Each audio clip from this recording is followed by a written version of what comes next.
आज हम लोग रेलवे एनटीपीसी एग्ज़ाम जो होने वाला है, मोस्ट प्रोबेबल डेट है आपका अप्रैल 2025 में होने को है। तो ग्रेजुएट लेवल एनटीपीसी और अंडर ग्रेजुएट लेवल का जो एनटीपीसी है उसके लिए हम लोग हिस्ट्री जो है आज कवर करेंगे रेलवे स्पीडी सामान्य ज्ञान से। इससे बहुत सारा क्वेश्चंस एग्ज़ाम में पूछा जाता है डायरेक्ट, इसलिए तैयारी को एक लेवल पे लाने के लिए स्टार्ट जो है करना चाहिए रेलवे स्पीडी सामान्य ज्ञान से। फिर समय बचे अगर तो फिर एनसीईआरटी से जाके पढ़ा जा सकता है, एनसीईआरटी सार से। आजकल महेश वर्णवाल का भी सर का आ चुका है एनसीईआरटी सार संग्रह, क्लास 6 से क्लास 12 तक का हर सब्जेक्ट का, उससे आप पढ़िएगा तो फिर वहाँ से भी अच्छा खासा मतलब पूरा 100% कवर हो जाएगा। लेकिन अभी समय बहुत कम है, इसलिए यहाँ से करते हैं। तो पहला क्वेश्चन है, सिंधु घाटी सभ्यता जो थी वो किस लिए प्रसिद्ध थी? सिंधु घाटी सभ्यता सुनियोजित शहर हेतु प्रसिद्ध था। सुनियोजित शहरों के लिए विख्यात था सिंधु घाटी सभ्यता। ठीक है। सिंधु सभ्यता के लोगों का व्यवसाय क्या था? मुख्य व्यवसाय जो सिंधु घाटी सभ्यता के लोगों का था वो था कृषि। ठीक है। सिंधु सभ्यता सिंधु वासियों के लिए जो कृषि मुख्य व्यवसाय था, तो कृषि में क्या क्या फसल उपजाते थे वो लोग, तो उन लोग जो करते थे खेती किसका करते थे? जौ का करते थे और गेहूं का करते थे। ये इम्पोर्टेंट क्वेश्चन है। जौ और गेहूं की खेती करते थे सिंधु घाटी के निवासी। सिंधु सभ्यता के लोग जो है खेती करते थे जौ का और गेहूं का। और व्यवसाय जो था सिंधु सभ्यता के लोगों का मुख्य व्यवसाय था कृषि। ठीक है। तो ये हो गया आपका। सिंधु सभ्यता का जो विस्तार है वो, उससे क्वेश्चन हमेशा आता है कि सबसे पूरब में सिंधु सभ्यता का जो फैलाव था, तो सबसे पूर्वी जो छोर था वो था आपका उत्तर प्रदेश का जो मेरठ ज़िला है वहाँ का आलमगीरपुर। पूरब में आलमगीरपुर है तक फैला हुआ था। पश्चिम में जो फैला हुआ था पाकिस्तान का सुतकांगेडोर तक, जो कि बलूचिस्तान में पड़ता है, जहाँ हमेशा बम ब्लास्ट होते रहता है। तो पूरब में आलमगीरपुर, पश्चिम में सुतकांगेडोर तक विस्तार था सिंधु सभ्यता का। ठीक है। अब सिंधु सभ्यता का उत्तरी और दक्षिणी जो है विस्तार आप बताइए, उत्तर में कहाँ तक था और दक्षिण में कहाँ तक फैला हुआ था? तो उत्तर में अखनूर ज़िला में पड़ता है मांदा जगह। ठीक है, जो कि जम्मू कश्मीर में है। और दक्षिण में दाइमाबाद, जो कि अहमदनगर ज़िला महाराष्ट्र में है। ठीक है। तो याद कैसे करना है? उत्तर में देखिए आपका जम्मू कश्मीर है, और जम्मू कश्मीर में पहाड़ है तो मांद होगा, शेर का मांद, तो वहाँ मांदा हो गया वहाँ पे। ठीक है। उत्तरी जो छोर है सिंधु घाटी सभ्यता का वो मांदा। और दक्षिण में द से दक्षिण और द से दाइमाबाद।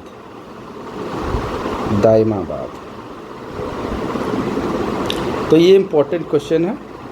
सिंधु सभ्यता का विस्तार पूरब में हो गया आलमगीरपुर, पश्चिम में सुतकांगेडोर बलूचिस्तान पाकिस्तान में हुआ पश्चिम छोर, उत्तर में मांदा जम्मू कश्मीर में, और दक्षिण में दाइमाबाद महाराष्ट्र ज़िला अहमदनगर में।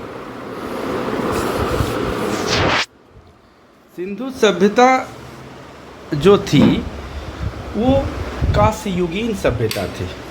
ठीक है, ये भी क्वेश्चन आता है। सिंधु घाटी जो सभ्यता थी, सिंधु घाटी सभ्यता को हड़प्पा सभ्यता भी बोला जाता है, वो जो था कांस्ययुगीन सभ्यता थी। सिंधु सभ्यता की जो लिपि थी वो लिपि थी भाव चित्रात्मक। अभी हम लोग जो लिखते हैं वो कैसे लिखते हैं, बाएं से दाएं लिखते हैं। स्टार्ट करते हैं बाएं से, मतलब लेफ्ट साइड से स्टार्ट करते हैं लिखना और राइट साइड तक जाते हैं, राइट डायरेक्शन में, बाएं से दाएं। और वो जो सिंधु घाटी सभ्यता की जो लिपि थी भाव चित्रात्मक, वो उल्टा लिखा जाता था, दाएं से शुरू करते थे और बाएं तक जाते थे। तो ये चीज़ आप याद रखिए। सिंधु घाटी सभ्यता की जो लिपि जो थी भाव चित्रात्मक,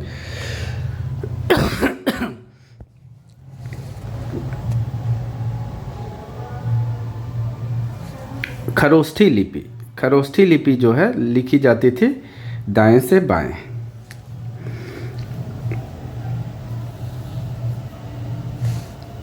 स्वास्तिक चिन्ह जो है, जो हम लोगों के हिंदू धर्म का मुख्य धार्मिक चिन्ह है, वो सिंधु घाटी सभ्यता में सर्वप्रथम इसका उल्लेख मिलता है, निशान मिलता है। तो स्वास्तिक चिन्ह जो था सिंधु सभ्यता का, ठीक है।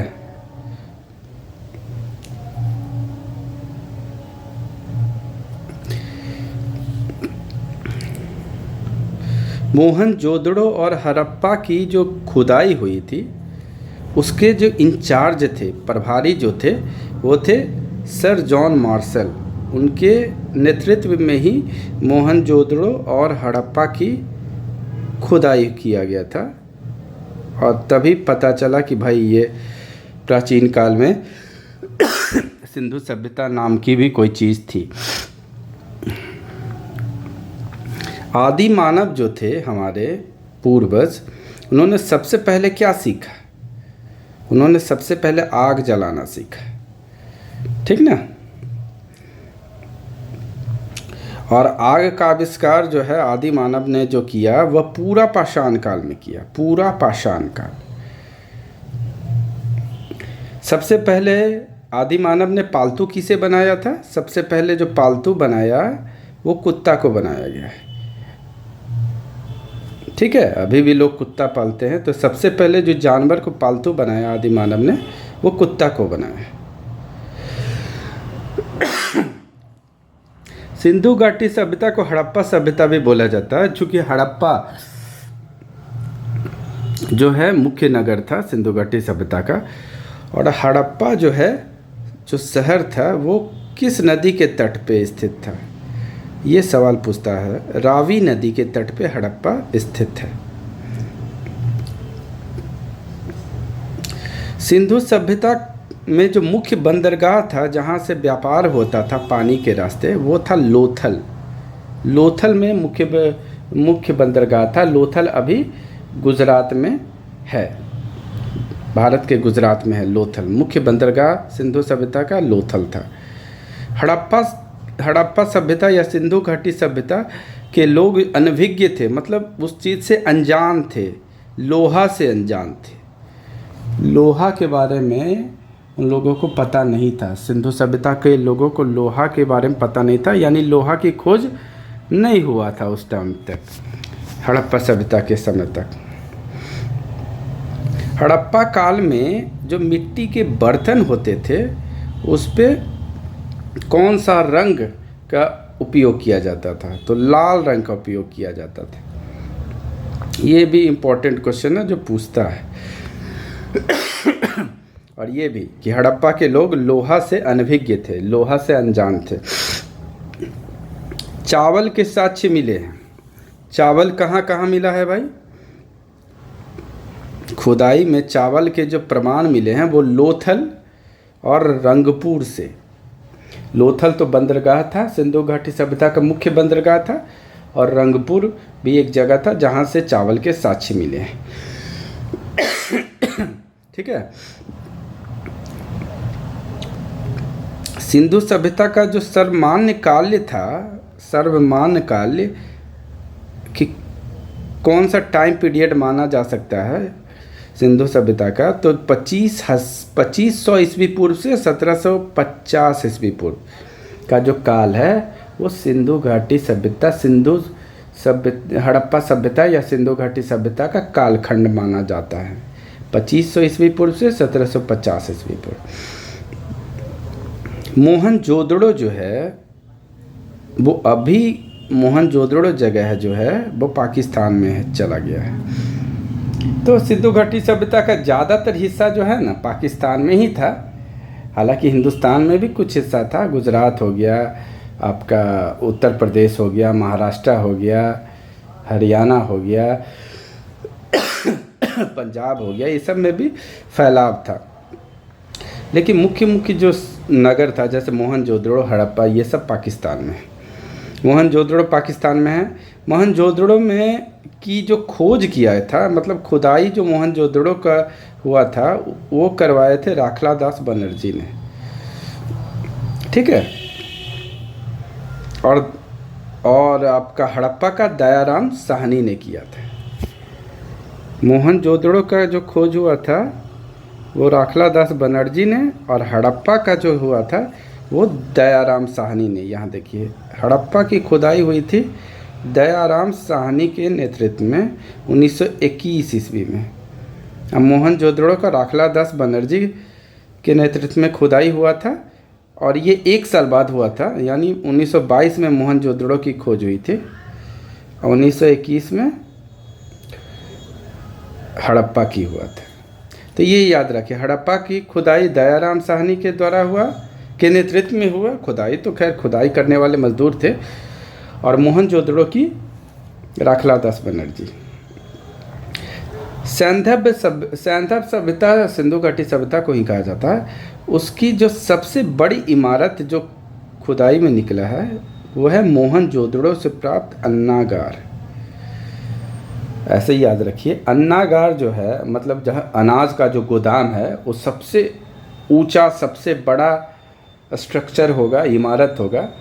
तभी तो हर एक लोगों के लिए जो सिंधु घाटी सभ्यता के जो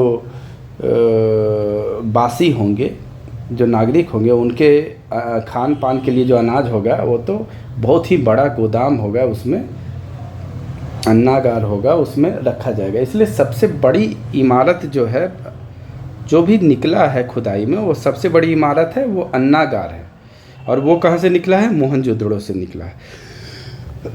मोहनजोदड़ो से नर्तकी की कांसे की मूर्ति भी मिली है मोहनजोदड़ो से। ये सब याद रखना पड़ेगा, बार बार सुनने से याद हो जाएगा।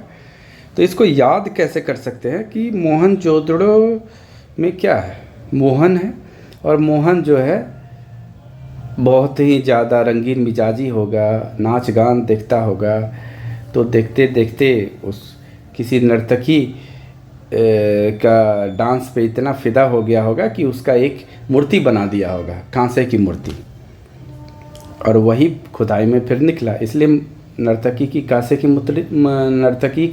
की मूर्ति कहाँ से निकला? मोहनजोदड़ो से निकला। ये सब ट्रिक है, मतलब एक समझ है जो कि आपको खुद से डेवलप करना होगा, याद करना होगा। ऐसा कुछ हुआ नहीं, बस ये याद करने के लिए एक आप म्यूचुअल अंडरस्टैंडिंग है। आप जैसे भी याद कीजिए।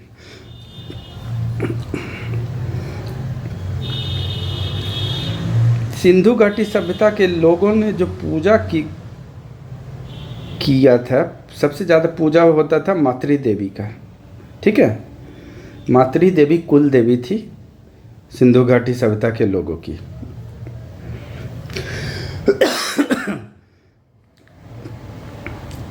ठीक है। पुराण जो है, जो हम लोग पुराणों का जिक्र होता है, विष्णु पुराण, शिव पुराण, इसकी रचना जो हुई थी गुप्त काल में हुई थी, ठीक है। पुराणों की संख्या कितनी है? 18 पुराण हैं और उनकी रचना गुप्त काल में हुई थी। सबसे प्राचीन जो सबसे पुराना पुराण है वो है मत्स्य पुराण। पुराणों के रचयिता माना किसको जाता है, किन्होंने पुराण की रचना की, तो लोमहर्ष और उग्रश्रवा, लोमहर्ष एंड उग्रश्रवा, इन 2 लोगों ने मिलके पुराणों की रचना की। वेद कितने हैं? 4 वेद हैं, ये सब कोई जानता है। वेदांग कितने हैं? वो 6 हैं। ठीक है, ये उतना इम्पोर्टेंट नहीं है। वेद 4, वेदांग 6। उपनिषद कितने हैं? 108 है, जिसमें ऑथेंटिक जो उपनिषद की संख्या है वो है 13। ठीक है, उपनिषद विषय वस्तु है दर्शन का। दर्शन शास्त्र जो हम लोग पढ़ते हैं उसका जो ऑरिजिन है वो उपनिषद है। पुराणों का जो स्टडी करने वाला, अध्ययन करने वाला पहला मुसलमान कौन था भाई? वो अलबरूनी था। अलबरूनी पहला मुसलमान था जिसने पुराणों का अध्ययन किया, स्टडी किया। ये पूछ सकता है क्वेश्चन। सबसे प्राचीन वेद है ऋग्वेद। ऋग्वेद में कितने सूक्त हैं? तो 1028 सूक्त हैं। ठीक है, गद्य एवं पद्य वाला वेद कौन है? जिसमें गद्य भी है पद्य भी है, वह है यजुर्वेद। ये इंपॉर्टेंट क्वेश्चन है। शतपथ ब्राह्मण का उल्लेख कहाँ मिलता है? यजुर्वेद में। शतपथ ब्राह्मण का उल्लेख यजुर्वेद में मिलता है, और गद्य एवं पद्य वाला वेद भी यजुर्वेद ही है। ठीक है, भारतीय संगीत का जनक कौन है भाई? भारतीय संगीत का जनक जो है, ऑरिजिन है भारतीय संगीत का, वो सामवेद। ये भी इम्पोर्टेंट है, याद रखिए। सामवेद में शाम में स आया और संगीत में भी स है, इसलिए भारतीय संगीत का जनक सामवेद। गायत्री मंत्र जो है वो ऋग्वेद से लिया गया है। ये भी इम्पोर्टेंट क्वेश्चन है।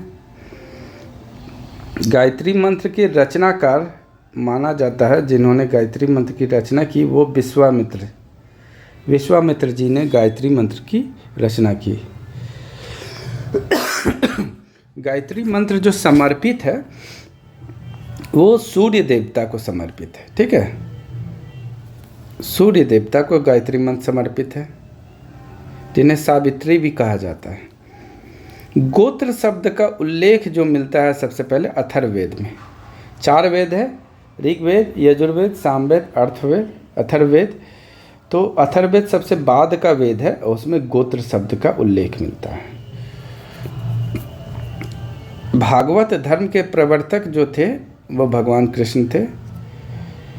भक्ति आंदोलन एक समय में हुआ था, भक्ति आंदोलन।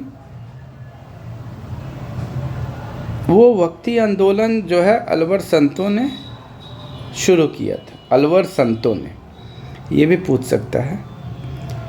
आर्यों के बारे में जानकारी जो सबसे पहले मिली थी हम लोगों को, वो ऋग्वेद से मिली थी। ऋग्वेद में आर्यों का वर्णन है, आर्यों के बारे में जानकारी है। ऋग्वेद में सबसे अधिक बार किस नदी का वर्णन है? सिंधु नदी का। ये इम्पोर्टेंट क्वेश्चन है, कैसे याद रखना? सिंधु माने स, और सबसे अधिक में भी है स, माने सबसे अधिक बार वर्णित नदी है सिंधु। ऋग्वेद में सबसे अधिक बार वर्णित नदी सिंधु। वर्णित मतलब सबसे अधिक बार उसका वर्णन मिलता है। ऋग्वेद में सबसे पवित्र नदी किसको माना जाता है भाई? तो सरस्वती नदी को। ठीक है, ऋग्वेद में वर्णित प्रमुख देवता, ऋग्वेद में जो प्रमुख देवता जिनका वर्णन मिलता है वो है इंद्र।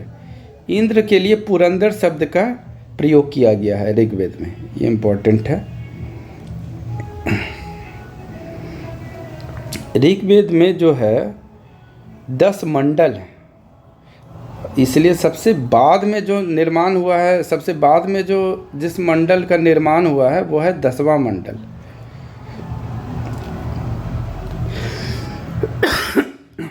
और ऋग्वेद में जो 9वां मंडल है वो सोमदेव को समर्पित है। ऋग्वेद में पूर्णतः सोम को समर्पित मंडल है 9वां।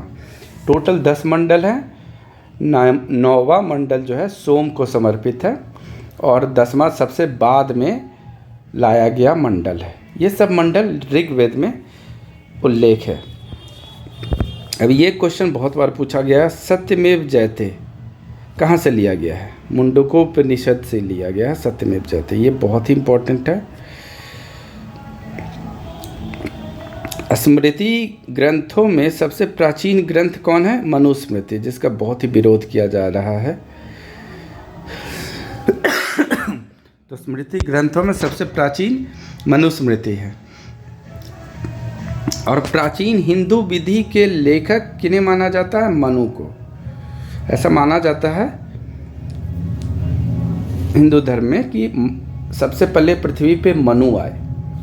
तो मनु आए तो प्राचीन हिंदू विधि का जो जनक है मनु को ही माना जाता है। मिताक्षरा एक पुस्तक है, उसके लेखक हैं विज्ञानेश्वर। मिताक्षरा के लेखक विज्ञानेश्वर हैं। ये इम्पोर्टेंट है। महाभारत जो हम महाकाव्य है, महाग्रंथ है, उसका एक और नाम है जय संहिता। ये भी इम्पोर्टेंट क्वेश्चन। महाभारत का एक अदर नेम है, अनदर नेम, वह है जय संहिता। महाभारत की रचना वेद व्यास जी ने की थी। इसको फारसी में जो है ट्रांसलेट किया गया, फारसी में अनुवाद किया गया। उस किस नाम से अनुवाद किया गया? रज्मनामा। यानी रज्मनामा महाभारत का फारसी अनुवाद है। ठीक है। एक्चुअली में मुग़ल आक्रमणकारी आए थे हिंदुस्तान में, तो हिंदू धर्म ग्रंथ को पढ़ने के लिए उनके साथ जो लेखक कवि लोग आए वो ट्रांसलेट किए फिर महाभारत का और भी ग्रंथ का अपने लैंग्वेज में। तो फारसी मुख्य भाषा थी मुग़लों की, तो फारसी में अनुवाद किया गया। तो महाभारत का जो फारसी अनुवाद किया गया उसको फिर नाम दिया गया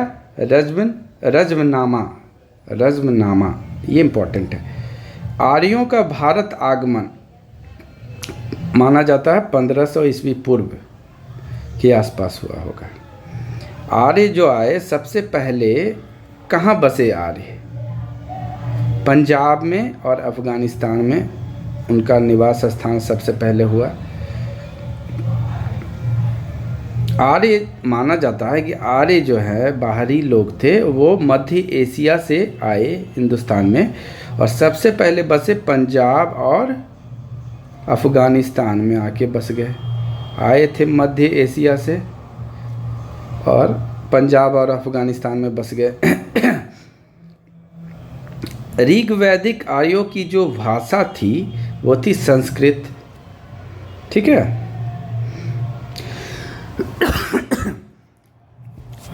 अब ये वैदिक काल में हम लोग आ गए। जहाँ आर्य का जिक्र हो गया मतलब वैदिक काल में आ गए। तो वैदिक काल में भी ऋग्वैदिक काल अलग है, उत्तर वैदिक काल अलग है।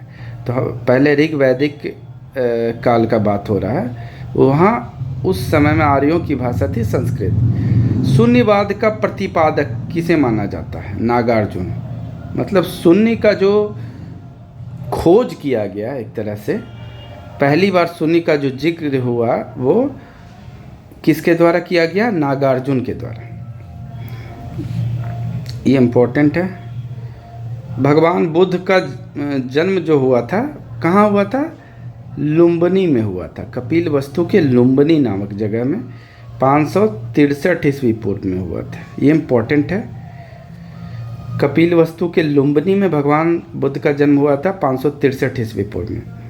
अब भगवान बुद्ध की मृत्यु हुई थी कुशीनगर में 483 ईस्वी पूर्व में। ठीक है। कुशीनगर में मृत्यु हो गई। भगवान बुद्ध की जो मृत्यु हुई उस घटना को, मृत्यु की घटना को कहा जाता है महापरिनिर्वाण। अभी भी कोई महात्मा संत का देहांत होता है तो बोला जाता है परिनिर्वाण में चले गए वो। तो बुद्ध की मृत्यु की घटना कहलाती है महापरिनिर्वाण। अब बुद्ध द्वारा जो गृह त्याग किया गया, घर का त्याग कर दिया गया और बहुत भिक्षु बन गए, वो संत बन गए, तो गृह त्याग की घटना कहलाती है महाभिनिष्क्रमण। ये इम्पोर्टेंट है। बुद्ध द्वारा गृह त्याग की घटना कहलाती है महाभिनिष्क्रमण। बुद्ध का प्रथम प्रवचन, पहली बार जो प्रवचन दिए थे, उस घटना को कहा जाता है धर्म चक्र प्रवर्तन। ये सब इम्पोर्टेंट है, धर्म चक्र प्रवर्तन। ठीक है, एक मिनट, ये इम्पोर्टेंट है।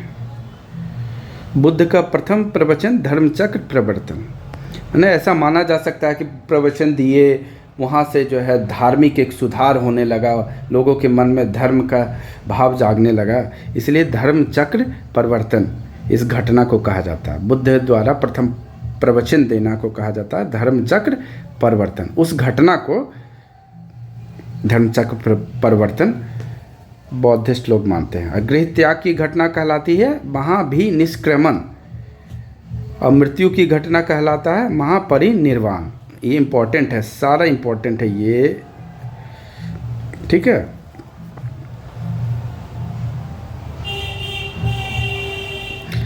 बुद्ध के जो प्रथम गुरु थे वो थे अलार कलाम। अब्दुल कलाम जैसा होंगे कोई महान ज्ञानी। बुद्ध के प्रथम गुरु अलार कलाम। कलाम याद रखिए। भगवान बुद्ध ने अपना पहला जो उपदेश दिया था किस जगह में दिया था, किस स्थान में दिया था? सारनाथ में। ठीक है, सारनाथ उत्तर प्रदेश में जो सारनाथ है। भगवान बुद्ध ने जो उपदेश दिया था वो पाली भाषा में दिया था।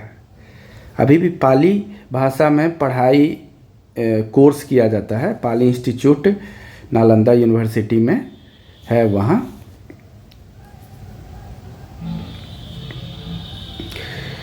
तो बुद्ध ने उपदेश दिया था पाली भाषा में। सबसे पहला उपदेश दिया था सारनाथ में। बुद्ध सबसे अधिक उपदेश दिए श्रीवस्ती। श्रीवस्ती जगह है, वहाँ पे भगवान बुद्ध ने सबसे ज़्यादा समय बिताया और सबसे अधिक उपदेश दिया उस जगह पे।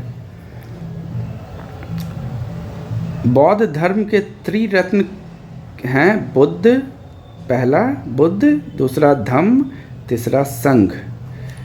बुद्ध, धम्म और संघ बौद्ध धर्म के 3 रत्न हैं। बौद्ध धर्म ग्रहण करने वाली पहली जो महिला थी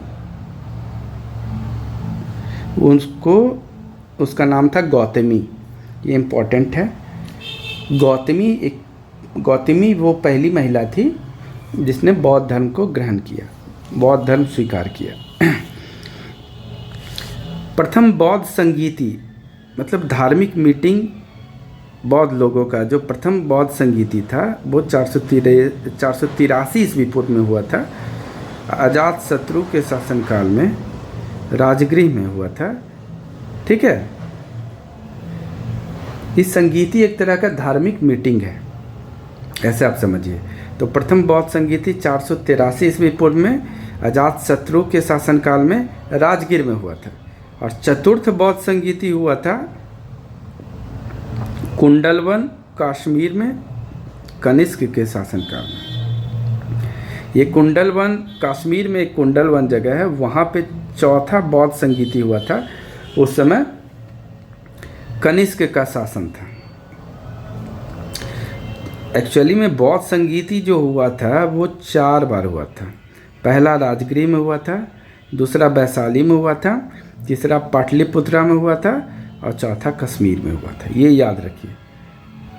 पहला जो हुआ था राजगीर में हुआ था, दूसरा वैशाली में हुआ था, तीसरा पाटलिपुत्रा और चौथा कश्मीर। मतलब राजगीर से ट्रेन पकड़ा, उसके बाद वैशाली गया, फिर वैशाली के बगल में पटना आया और पटना से फिर ट्रेन चेंज किया और कश्मीर चला गया बौद्ध संगीति आयोजित करने के लिए। यहाँ घूम घूम करके ऐसा किया गया। ये सब याद करने के लिए, ऐसा कुछ था नहीं। बुद्ध के पूर्व जन्म पे आधारित जो कथा है वो जातक कहलाता है। जातक ऐसे याद रखिए, हर जन्म में अलग अलग जाति में पैदा लिए होंगे तो जातक। तो बुद्ध के पूर्व जन्म पे आधारित कथा जातक कहलाता है, उसको जातक कहा जाता है। अजंता की गुफा बहुत प्रसिद्ध है, उसमें किस ग्रंथ का चित्रण मिलता है? तो जातक का ही मिलता है। बौद्धों का ये बहुत ही पवित्र ग्रंथ है जातक, जिसमें बुद्ध के पूर्व जन्म के बारे में वर्णन है। और अजंता की गुफा में जातक का चित्रण मिलता है। चित्रण मतलब चित्र उकेरा गया है गुफाओं में, अजंता की गुफाओं में। बौद्ध धर्म का प्रमुख जो ग्रंथ है पिटक। पिटक एक प्रमुख ग्रंथ है बौद्ध धर्म का। अब बौद्ध धर्म का जो पूजा स्थल है उसको चैत्य मंडप कहा जाता है। ठीक है, चैत्य मंडप बौद्ध धर्म का पूजा स्थल को कहा जाता है। ये सब इम्पोर्टेंट है। पूजा स्थल को चैत्य मंडप कहा जाता है। बौद्ध का प्रमुख ग्रंथ है पिटक। जातक जो है बुद्ध के पूर्व जन्म पर आधारित कथा, उसमें कहानी है। अजंता की गुफा में जातक का चित्रण मिलता है। ठीक है, बुद्ध चरित एक बहुत ही बड़ा ग्रंथ है, काव्य है। वो अश्वघोष द्वारा लिखा गया है। बुद्ध चरित के लेखक है अश्वघोष। आजीवक पंथ जो है, ये पंथ मक्खली गोशाल ने चलाया था। बुद्ध चरित वाला क्वेश्चन इंपॉर्टेंट है। हिजरी संवत जो है, जैसे शक संवत, विक्रम संवत, वैसे हिजरी संवत 622 ईस्वी में है।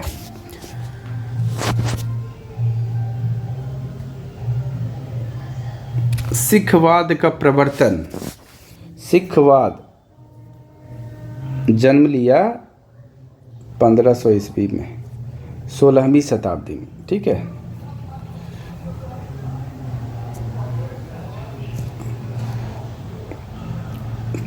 सूफी धर्म आंदोलन का जो विकास हुआ वो 9वीं सदी में हुआ।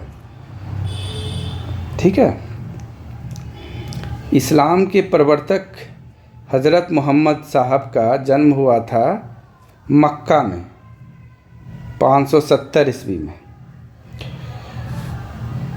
500 मतलब इस्लाम बहुत बाद का धर्म है।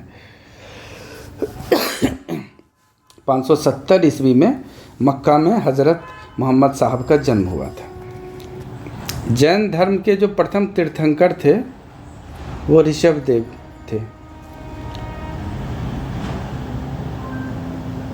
जैन धर्म के प्रथम तीर्थंकर ऋषभदेव थे और जैन धर्म के अंतिम तीर्थंकर महावीर थे। 24वें तीर्थंकर थे महावीर। ठीक है, टोटल 24 तीर्थंकर हुए जैन धर्म में।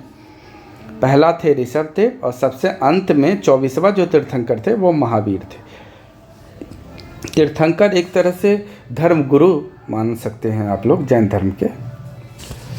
जैन तीर्थंकर की जीवनी का उल्लेख, जैन तीर्थंकर की जीवनी का उल्लेख कल्प सूत्र में मिलता है। देखिए, अब ये देखिए थोड़ा कंफ्यूजिंग हो जा रहा है। भगवान बुद्ध के पूर्व जन्म पे आधारित जो कथा है, भगवान बुद्ध के पूर्व जन्म पे आधारित कथा वो जातक में है और जैन तीर्थंकर की जीवनी का उल्लेख है कल्प सूत्र में। ये याद रखिए, जातक हो बौद्ध का और कल्प सूत्र है जैन का। दोनों एक ही तरह का ग्रंथ है।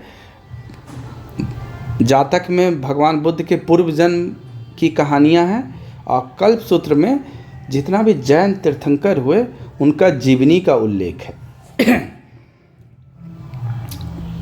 जैन धर्म के जो मुख्य तीर्थंकर थे भगवान महावीर, जो अंतिम तीर्थंकर थे, 24वें तीर्थंकर थे, उनका जन्म हुआ था वैशाली में 540 ईस्वी पूर्व में। बुद्ध का जन्म हुआ था 563 ईस्वी पूर्व में और महावीर का जन्म हुआ था 540 ईस्वी पूर्व में। यानी कि महावीर भगवान बुद्ध से 23 साल छोटे थे। अब बुद्ध का जन्म हुआ था लुम्बिनी में, महावीर का जन्म हुआ था वैशाली में। महावीर की मृत्यु हुई थी पावापुरी में, पावापुरी जो नालंदा में। कब हुई थी? 468 ईस्वी पूर्व में। तो ये डेट भी इम्पोर्टेंट है। महावीर का जन्म हुआ था वैशाली में 540 ईस्वी पूर्व में, महावीर की मृत्यु पावापुरी में 468 ईस्वी पूर्व में। बुद्ध का जन्म लुम्बिनी में और बुद्ध की मृत्यु कुशीनगर में। ठीक है। महावीर जो थे वो क्षत्रिय थे। महावीर के जो पहले अनुयायी बने वो जमाली, जो कि उनका दामाद था। ठीक है। महावीर और बुद्ध जो कि थोड़ा वर्ष के ही आगे पीछे थे, तो उन दोनों ने मगध नरेश बिंबिसार के शासनकाल में उपदेश दिया। महावीर और बुद्ध दोनों ने मगध नरेश बिंबिसार के शासनकाल में उपदेश दिया। अच्छा, बुद्ध धर्म के 3 रत्न आप देख चुके हैं, बुद्ध, धम्म और संघ। और जैन धर्म के 3 रत्न हैं सम्यक दर्शन, सम्यक ज्ञान और सम्यक आचरण। ये इम्पोर्टेंट है। जैन धर्म के 3 रत्न सम्यक दर्शन, सम्यक ज्ञान, सम्यक आचरण। जैन धर्म में 2 संप्रदाय बन गए, 2 भाग में बट गया जैन धर्म, श्वेतांबर और दिगंबर। ये जानते हैं आप लोग। श्वेतांबर लोग श्वेत वस्त्र पहनते हैं, दिगंबर दिशा को ही अपना वस्त्र मानते हैं, इसलिए दिगंबर लोग वस्त्र नहीं पहनते हैं। जैन धर्म का जो मुख्य लक्ष्य है मोक्ष की प्राप्ति, मोक्ष, मुक्ति, उसका मुख्य लक्ष्य है जैन धर्म के लोगों का। अब देखिए, बौद्ध धर्म में जो संगीति हुई थी, मीटिंग हुआ था, धार्मिक मीटिंग, वो 4 बार हुआ था। और जैन धर्म में जो जैन सभा हुआ था वो 2 बार ही हुआ था। पहला जैन सभा जो हुआ था 322 ईस्वी पूर्व में पाटलिपुत्रा में हुआ था, चंद्रगुप्त मौर्य का शासनकाल था उस समय। दूसरा जो जैन सभा हुआ था वो देवर्षि क्षमाश्रवण की अध्यक्षता में गुजरात में हुआ था, वल्लभी गुजरात में। तो याद रखिए, पहला जैन सभा पाटलिपुत्रा में हुआ था, दूसरा जैन सभा वल्लभी गुजरात में हुआ था। पहला जैन सभा के समय जो शासनकाल था वो चंद्रगुप्त मौर्य का था। ठीक है। जैन साहित्य, जैन लिटरेचर कहा जाता है, जैन लिटरेचर को कहा जाता है आगम। जैन साहित्य को क्या कहा जाता है? आगम। ठीक है।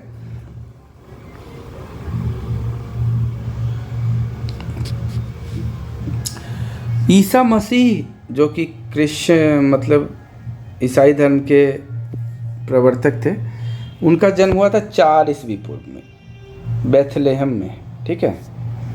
ईसा मसीह को सूली पर चढ़ा दिया गया 33 ईस्वी में चढ़ाया गया। 4 ईस्वी पूर्व में ईसा मसीह का जन्म हुआ और 33 ईस्वी में उनको सूली पर चढ़ा दिया गया। ठीक है। यानी 37 वर्ष की आयु में ही ईसा मसीह को सूली पर चढ़ा दिया गया।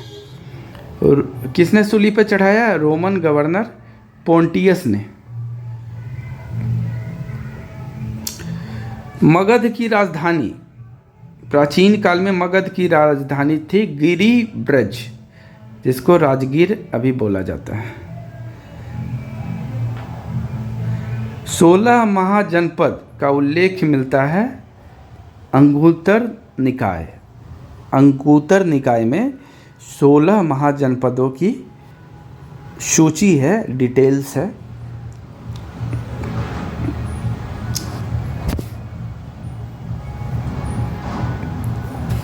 अभी भी उत्तर प्रदेश में जिला को जनपद बोला जाता है।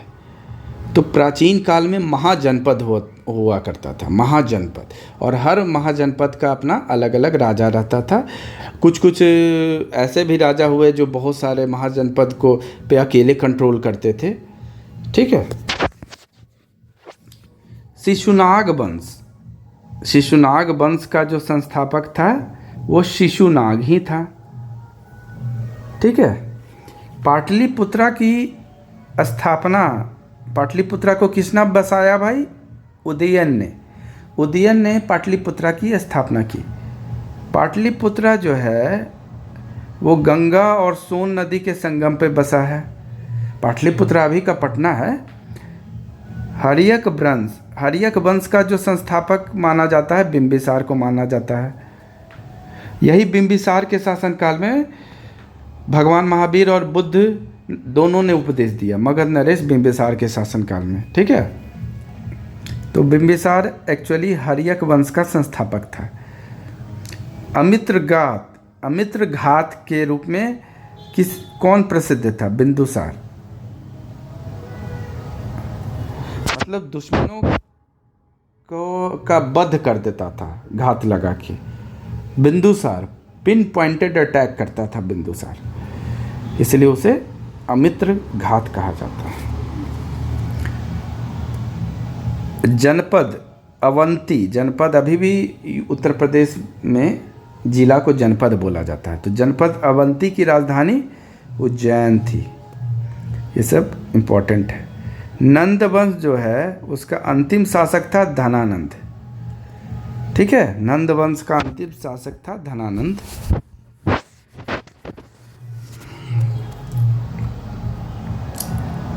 भारत पर जो सबसे पहले आक्रमण किया गया विदेशी वो था ईरान का।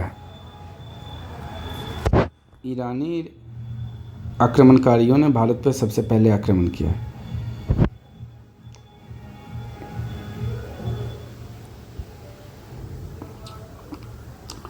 और पहला विदेशी शासक जिसने भारत पर आक्रमण किया वो था सिकंदर। 326 ईस्वी पूर्व में भारत पे आक्रमण किया। ये पहला विदेशी शासक था। सिकंदर और पोरस के बीच युद्ध हुआ था। पोरस पंजाब का शासक था। वो हाइडेस्पीज बितस्ता का युद्ध कहा जाता है।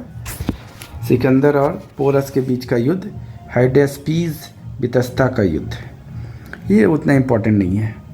सिकंदर की मृत्यु हो गई थी 323 ईस्वी पूर्व में। मतलब भारत पर आक्रमण किया 326 ईस्वी पूर्व में और 3 साल बाद ही उसकी मृत्यु हो गई। मृत्यु कहाँ हुआ? बेबीलोन में हुआ भाई।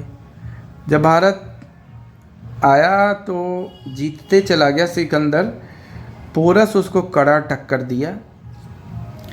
बाद में फिर वो जब लौटा भारत से तो 3 साल बाद उसकी मृत्यु हो गई बेबीलोन में 323 ईस्वी पूर्व में।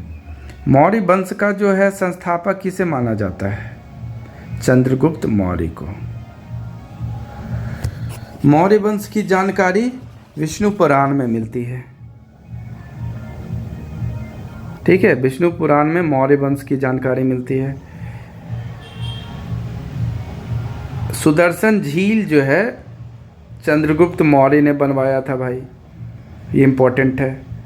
चंद्रगुप्त जैन धर्म का अनुयायी था। चंद्रगुप्त मौर्य जो मौर्य वंश का संस्थापक था वो जैन धर्म का अनुयायी था। और चंद्रगुप्त मौर्य ने सुदर्शन झील का निर्माण किया। और मौर्य वंश का जो के बारे में जो जानकारी मिलती है वो विष्णु पुराण से मिलती है। चंद्रगुप्त मौर्य के गुरु माना जाता है और उनके महामंत्री भी थे चाणक्य। भारत का मैकियावेली किसे कहा जाता है? चाणक्य को कहा जाता है। ये इम्पोर्टेंट क्वेश्चन है, एग्जाम में पूछता है। भारत का मैकियावेली किसे कहा जाता है? ठीक है। तो ये चंद्रगुप्त के जो गुरु थे चाणक्य, उनको कहा जाता है। भारत का मैकियावेली चाणक्य को कहा जाता है। चाणक्य ने अर्थशास्त्र की पुस्तक जो लिखी थी वो अर्थशास्त्र की पुस्तक अर्थव्यवस्था पे नहीं है, वो प्रशासन पे है, राजनीति पे है, ठीक है, एडमिनिस्ट्रेशन पे है। चाणक्य का नाम, दूसरा नाम कौटिल्य भी है। चाणक्य को विष्णुगुप्त भी कहा जाता है। इन्होंने अर्थशास्त्र नाम की एक पुस्तक लिखी जो कि प्रशासन के ऊपर है, ठीक है। चंद्रगुप्त ने जैन धर्म की जो दीक्षा ली, चूँकि जैन धर्म को मानता था चंद्रगुप्त, वो लिया था भद्रबाहु से। भद्रबाहु से जैन धर्म की दीक्षा लिया। चंद्रगुप्त मौर्य के दरबार में आने वाले जो यूनानी थे, यूनानी यात्री जो थे, वो थे मेगास्थनीज, जिन्होंने इंडिका पुस्तक भी लिखा। इंडिका में उन्होंने भारत में जो उनका यात्रा हुआ है उसके बारे में उन्होंने उसका यात्रा का वृत्तांत उन्होंने लिखा कि अपना एक्सपीरियंस, अपना अनुभव उसमें इंडिका पुस्तक में साझा किया। तो चंद्रगुप्त मौर्य के दरबार में आए थे मेगास्थनीज,